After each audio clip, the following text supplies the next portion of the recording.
His Majesty knows that the United States and Israel and Egypt are all determined to proceed with the Camp David process. We believe it has the best chance for success.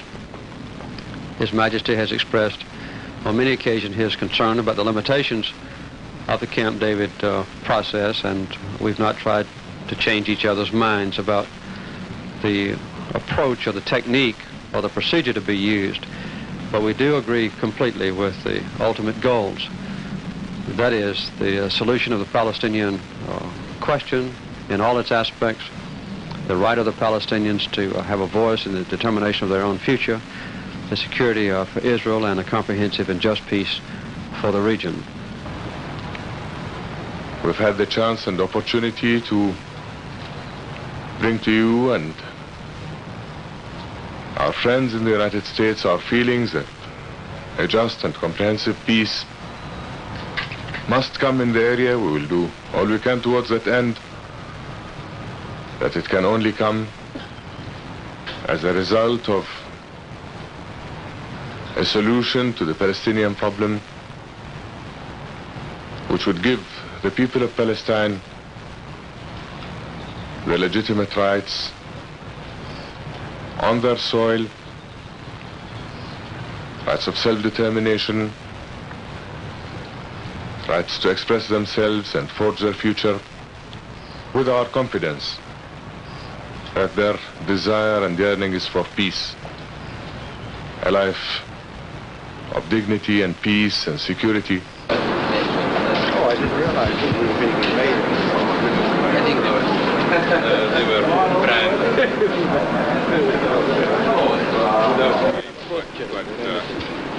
Your Eminence now will be reported today early.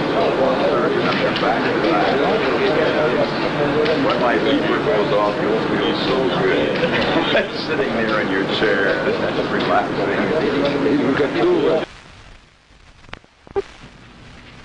And the ultimate solution of the problem, the Palestinian people must participate in constructing the just peace we all want.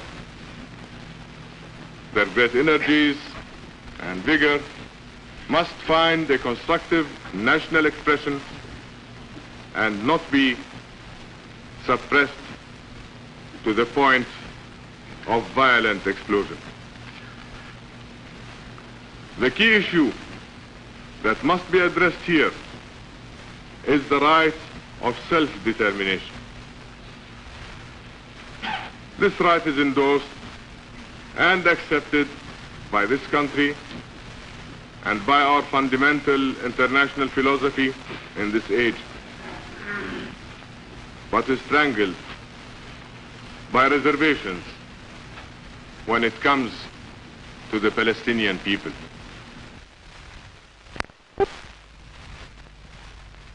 This is what we see on the ground, in fact.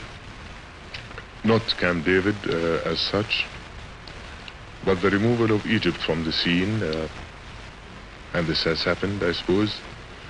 On the other hand, the announced policies of settling the occupied areas and of considering them a part of Israel, actions in terms of natural resources and considering those as well a part of Israel, and the changes on the ground, plus repression. One wonders where all this would lead, and whether it's not a question of time to change and alter conditions on the ground. So basically, that it would be almost impossible to see how peace could be achieved by the creation of obstacles in its path with every passing day.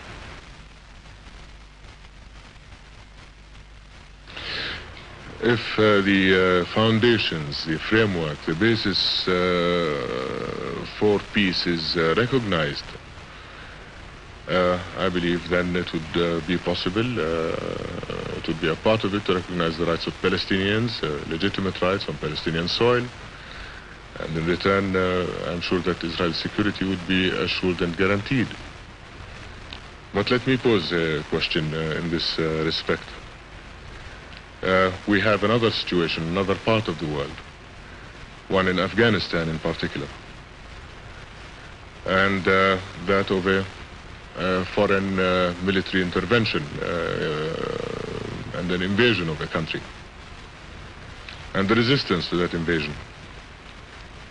Why should that resistance be considered heroic, be considered to be a legitimate right of a people, which it is, to resist occupying forces? And why should the Palestinians, after 13 years of occupation, still be considered as criminals for trying to, in the face of no progress towards a solution to their problem, resist this occupation in any way and by any means available to them?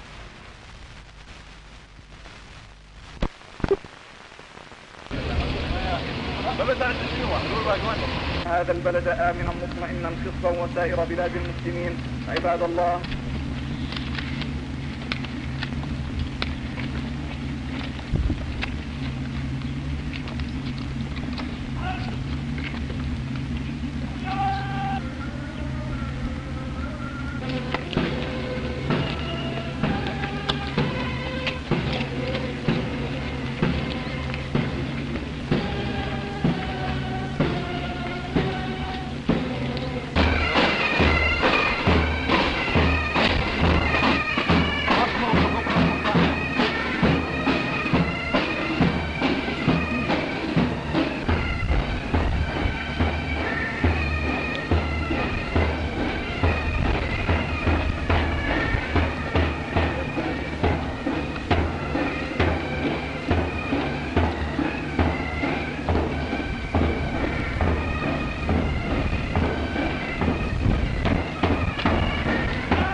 ولا تفتنا بعده واغفر لنا وله يا رب العالمين.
لأسباب الخصومات والشقاق دون مبرر، كما يقودنا إلى الوقوف بالتالي في وجه الشر والأذى وقفة عربية أصيلة واعية وقادرة. أيها الإخوة الكرام، إن أهم ما أضافته لقاءاتكم لروح التضامن العربي وفي رسم قسمات الاستراتيجية العربية الشاملة هو إقرار عدم جواز قيام حروب بين الأشقاء العرب، وأن السلاح العربي يجب أن لا يوجه لأي بلد عربي مهما كانت الأسباب. ومن هنا يصبح من بديهيات الأمور أن لا يناصر أي عربي طرفا غير عربي في نزاعه مع أحد أشقائه. وإن العراق وهو يكافح لاسترداد الحقوق العربية وحقوقه وسيادته على أراضيه ومياهه في تخوم الوطن العربي الشرقية، فإنه من العار أن تطعنه يد عربية من الخلف.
الصف الاول يا اليمين دور.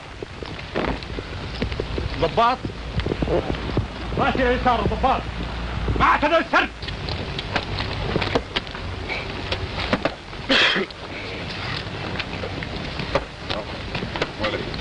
الصف الثاني ما اعتدوا السرد ماشي يسار.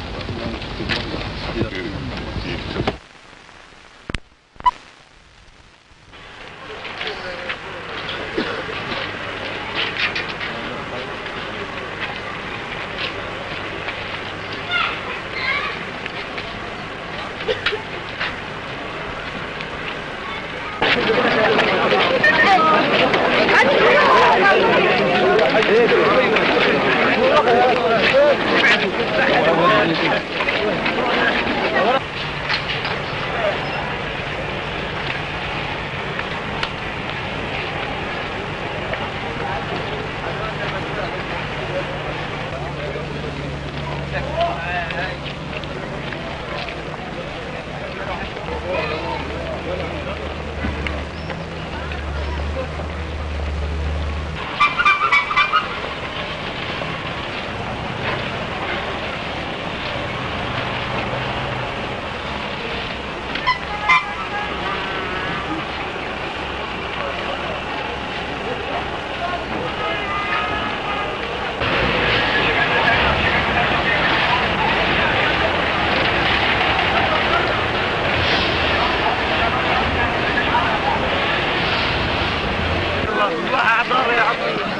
طوبة نظام.